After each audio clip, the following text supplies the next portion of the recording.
Previous lecture में हमने दो फार्मास्यूटिकल एड्स कवर की थी, दैट आर क्योलिन एंड लाइनोलिन.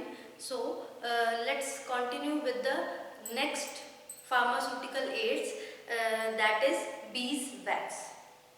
तो हमारी नेक्स्ट फार्मास्यूटिकल एड है बीज वैक्स. बीज वैक्स की बात करें तो इसके सिनोनिम, बहुत सारे सिनोनिम्स हैं, बहुत सारे कॉमन नेम हैं.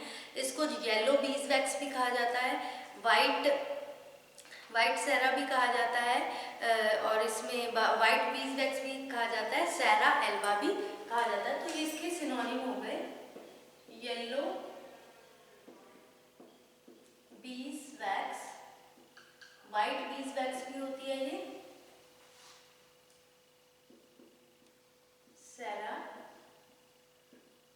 एल्बा, ये इसके सिनोनिम हो गए. ऑब्टेन कहाँ से की जाती है, इसको कहाँ से हम ऑब्टेन कर सकते हैं?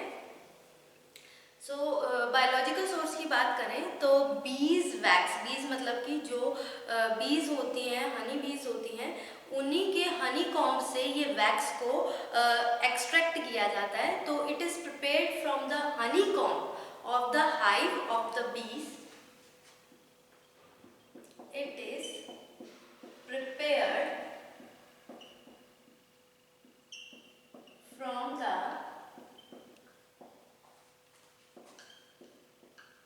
honeycomb of the hive of bees named as, इसको एविस डोर्साटा,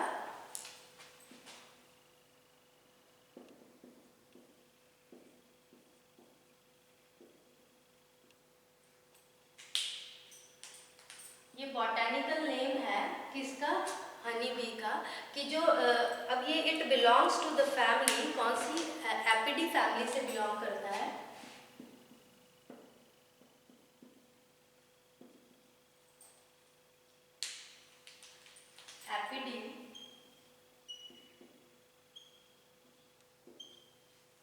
एपिडी फैमिली से बिलोंग करती है.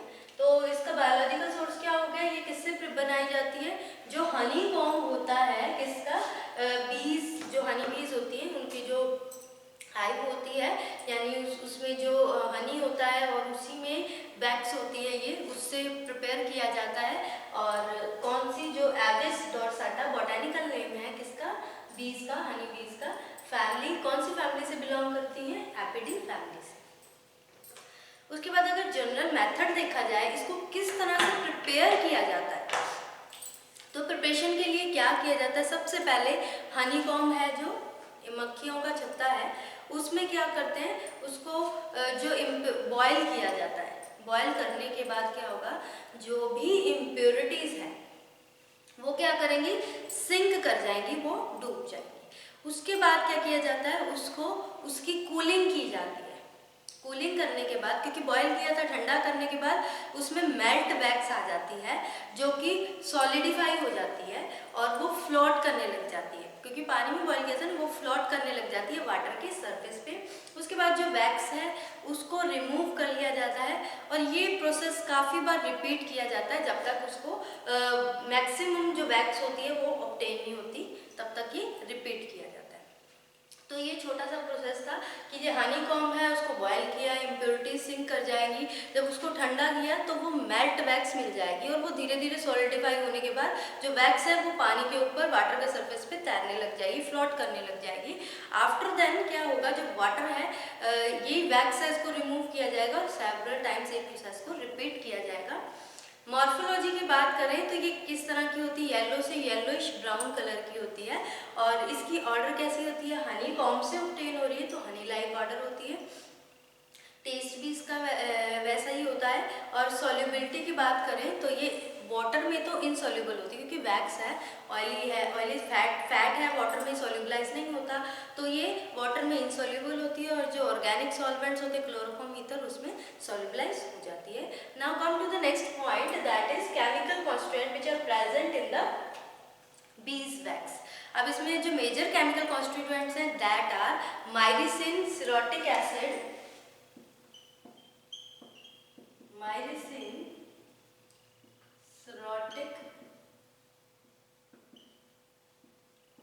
Cerotic acid and some hydrocarbons भी प्रेजेंट होते हैं, और इसमें मेलिसिक एसिड भी प्रेजेंट होता है। Cerotic acid and melissic acid, hydrocarbons present होते हैं इसमें। हाइड्रोकार्बन्स भी प्रेजेंट होते हैं, और इसमें सेरोलिन होता है एक। सेरोलिन के कारण इसकी जो एरोमेटिक्स, एक तरह का एरोमेटिक सब्सटेंस होता है जिसमें अरोमा आती है, अच्छी ऑर्डर आती है। तो एरोमेटिक सब्सटेंस क्या होता है इसमें? सेरोलिन। ये क्या होता है? Aromatic substance.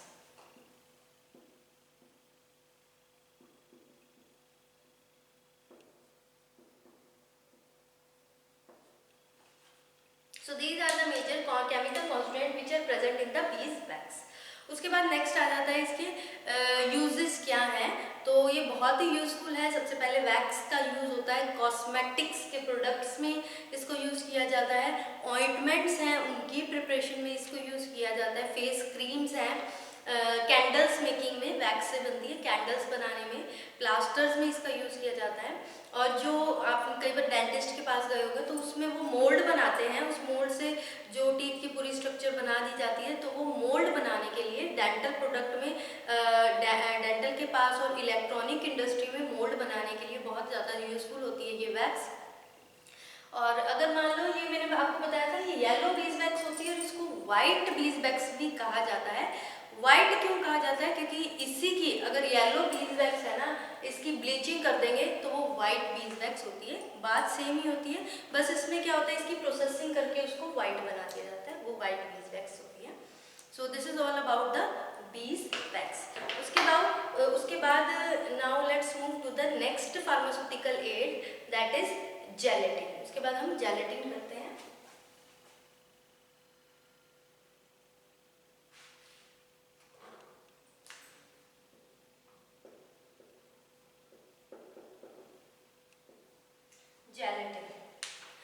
जेलेटिन के सिनोनिम क्या होते हैं?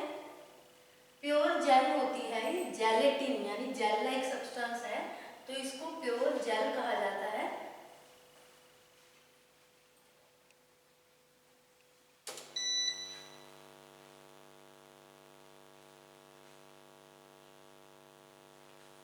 तो इसके सिनोनिम क्या है? Pura gel and gelatinum.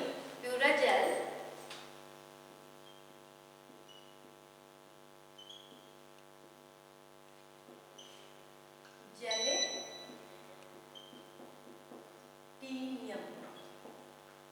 Pura gel भी कहा जाता है, जेलेटिनम भी कहा जाता है। जेलेटिनम और प्यूरा जेल इसको कहा जाता है। उसके बाद बायोलॉजिकल सोर्स कहाँ से मिलता है?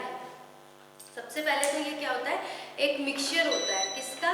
एनिमल प्रोटीन का मिक्सचर होता है, जो किससे मिलता है? बोन से और स्किन ट्रिमिंग से। किसकी? एनिमल से। जेलेटिन हमेशा एनिमल से मिलता है। इसमें तो हम इसका बायोलॉजिकल सोर्स लिखेंगे, it is the mixture of animal protein obtained from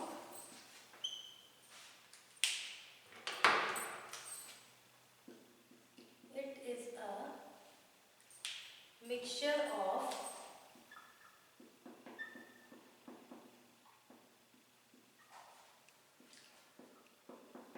animal protein obtained from bones and animal trimmings। Bone से या फिर एनिमल्स के जो स्किन है उससे, बाय ट्रीटमेंट ऑफ एनिमल की ट्रिमिंग से, by the treatment of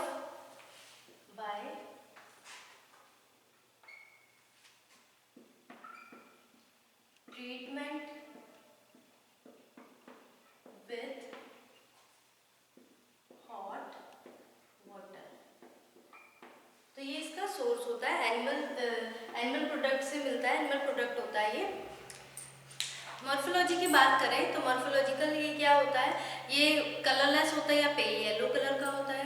order इसकी एक स्पेसिफिक होती है, टेस्ट बिल्कुल ना के बराबर होता है, बहुत स्लाइट होता है, वाटर में इनसॉल्युबल होता है, और अगर इसको वाटर में अगर हम डिप करते हैं तो ये स्वेल कर जाते हैं। हमारे जो कैप्सूल्स हम लेते हैं, कैप्सूल किसके बने होते हैं, जेलेटिन के। उसको अगर हम पानी में, वो हमारे डाइजेस्टिव, जब हम उसको एडमिनिस्टर करते हैं तो वो हमारे जीआई ट्रैक्ट में जाकर क्या होता है, जो भी वाटर के साथ लेते हैं अंदर जाके वो स्वेल कर जाता है, जिसके कारण जो वो खुल जाता है, ओपन हो जाता है, और अंदर का जो भी मेडिसिनल सब्सटेंस है वो क्या होता है, बाहर निकल जाता है। तो ये क्या होता है, इसमें सॉल्युबिलिटी वाटर के अंदर इनसॉल्युबल होता है, स्वेल कर जाता है और बहुत ही सॉफ्ट हो जाता है तब जब उसको इमर्स किया जाता है इन द वाटर। तो जो कैप्सूल होते हैं वो जेलेटिन के बने होते हैं। केमिकल कॉन्स्टिट्यूएंट की बात करें, इसमें जो ये क्या होता है, प्रोटीन, मैंने आपको बायोलॉजिकल सोर्स में बताया कि ये क्या एनिमल प्रोटीन का मिक्सचर होता है। तो केमिकली इसमें क्या होता है, जो मेन इसमें केमिकल कॉन्स्टिट्यूएंट होता है दैट इज प्रोटीन। अब उस प्रोटीन का नाम क्या होता है, ग्लूटिन। ग्लूटिन, वो प्रोटीन होता है ग्लूटिन। जब हम इसकी हाइड्रोलिसिस कर देते हैं इस प्रोटीन की, तो ये क्या करता है, अमीनो एसिड का मिक्सचर देता है। इसकी hydrolysis, it is mixture of amino acids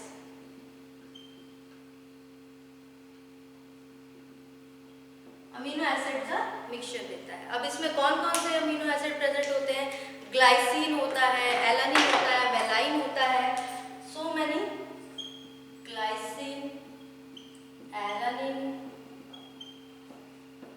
valine. तो ये सब क्या है इसमें, ये सिस्टीन हो गया, मिथ्योनिन हो गया, tyrosine, aspartic acid,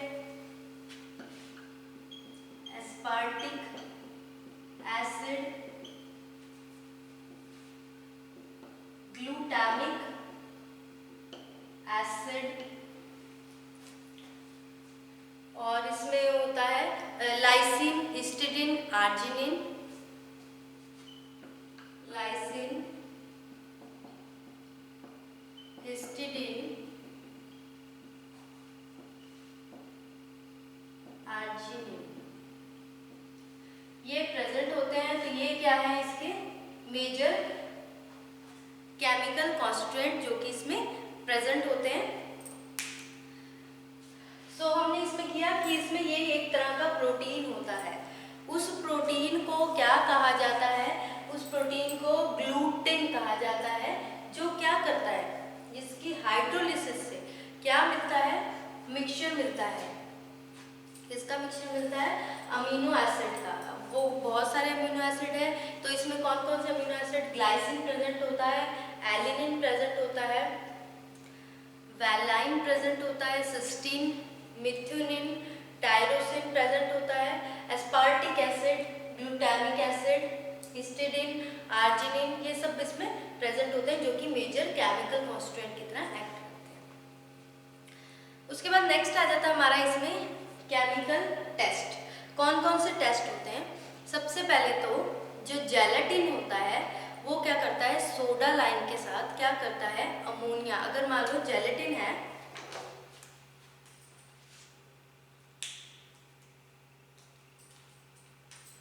gelatin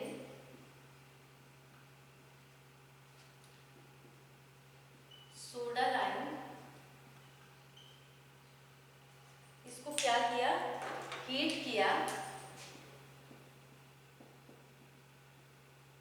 heat करने पर क्या करेगा, अमोनिया इवॉल्व्स,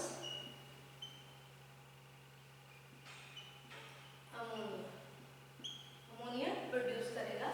उसके बाद इसका जो नेक्स्ट टेस्ट है दैट इज इसका एक्वस सॉल्यूशन है, किसका, जेलेटिन का, उसमें क्या किया, टैनिक एसिड ऐड करा और ट्राई नाइट्रोफिनॉल ऐड किया, तो वो वाइट प्रेसिपिटेट की फॉर्मेशन करेगा। सो ये तो हो गया हमारा फर्स्ट टेस्ट। उसके उसके बाद जो हमारा सेकंड टेस्ट है,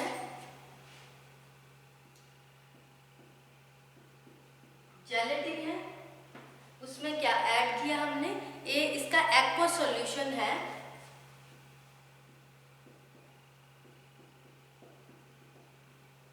इसमें tannic acid and ट्राइनाइट्रोफिनोल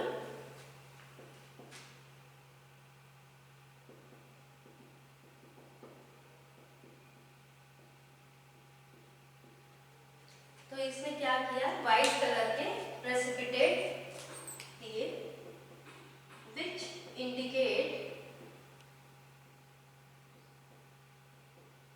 the presence of, कि इसमें जेलेटिन प्रेजेंट है।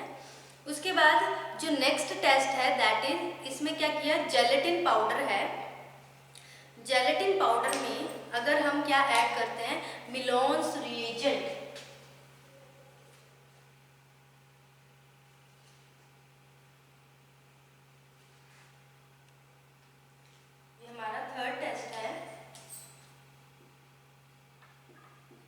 जेलेटिन पाउडर है, इसमें मिलोन्स रिएजेंट ऐड किया तो इट यील्ड्स, मिलोन्स रिएजेंट को ऐड करने के बाद ये क्या करेगा, इसको हीट कर दिया। आफ्टर हीटिंग ये क्या करेगा, रेड प्रेसिपिटेट देगा। हीट किया, red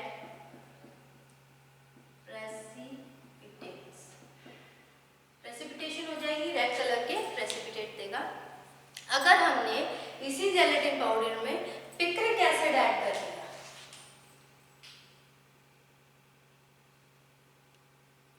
addition of picric acid, then it yields the yellow precipitates.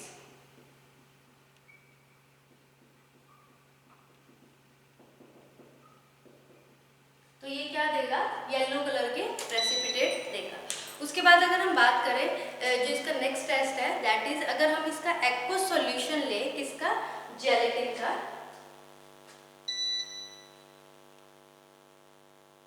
और उस एक्वस सॉल्यूशन में हम क्या ऐड कर रहे हैं, sodium hydroxide and copper sulphate,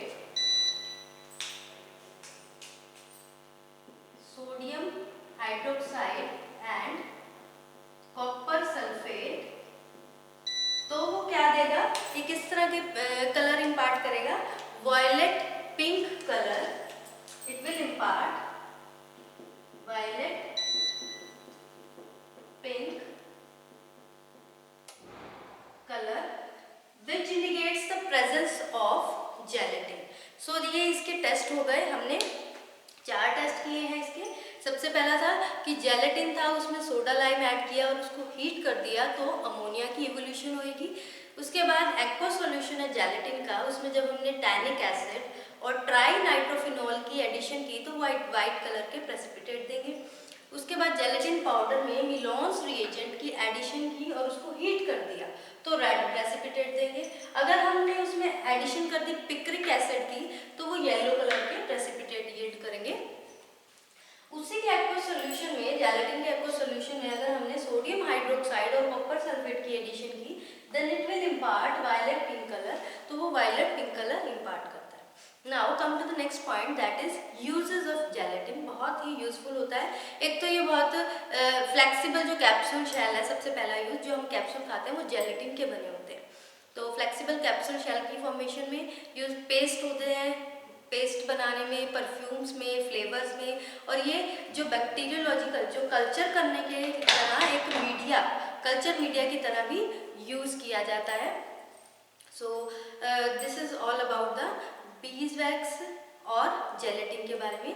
next हमारा एक ड्रग रह गई है सोडियम एल्जिनेट, वो हम नेक्स्ट लेक्चर में करेंगे। तो आज हमने किया है बीज वैक्स और जेलेटिन, जिसका सिनोनिम है प्यूराजेल एंड जेलिटिनम। कहाँ से मिलता है, ये एक तरह का प्रोटीन होता है जो कि एनिमल ट्रिमिंग से, यानी उसके जो हेयर्स होते हैं उससे या फिर उसकी बोन से मिलता है जब उसको हॉट वाटर से ट्रीट कर दिया जाता है।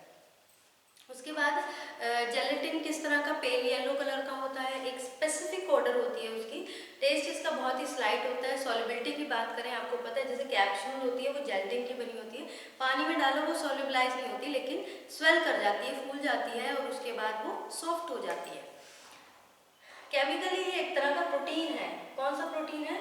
ग्लूटिन, जो कि हाइड्रोलिसिस पे it yields the amino acid. तो इसमें क्या अमाइनो एसिड प्रेजेंट होते हैं, डिफरेंट अमाइनो एसिड होते हैं, ग्लाइसिन हो गया, एलेनिन हो गया, वेलाइन, एस्पेर्टिक एसिड प्रेजेंट होते हैं, ये मेजर कॉन्स्टिट्यूएंट्स हैं, aspartic acid, glutamic acid, methionine होता है, lysine, histidine, arginine. So these are the major chemical constituent जो कि various which is responsible to act as a pharmaceutical aid की तरह एक्ट करता है। उसके बाद हमने इसके टेस्ट किए थे, डिफरेंट आइडेंटिफिकेशन टेस्ट थे वो किए हमने। उसके बाद हमने इसके लास्ट में यूजेस किए। यूजेस में क्या होता है, ये फ्लेक्सिबल कैप्सूल जो शेल्स होते हैं उसको बनाने में यूजफुल होता है, परफ्यूम्स में यूजफुल होता है, परफ्यूम इंडस्ट्रीज में पेस्ट बनाने में यूजफुल होता है, डिफरेंट फ्लेवर्स में इसका यूज़ किया जाता है, जेलीज वगैरह बनाने में कन्फेक्शनरी शॉप पे।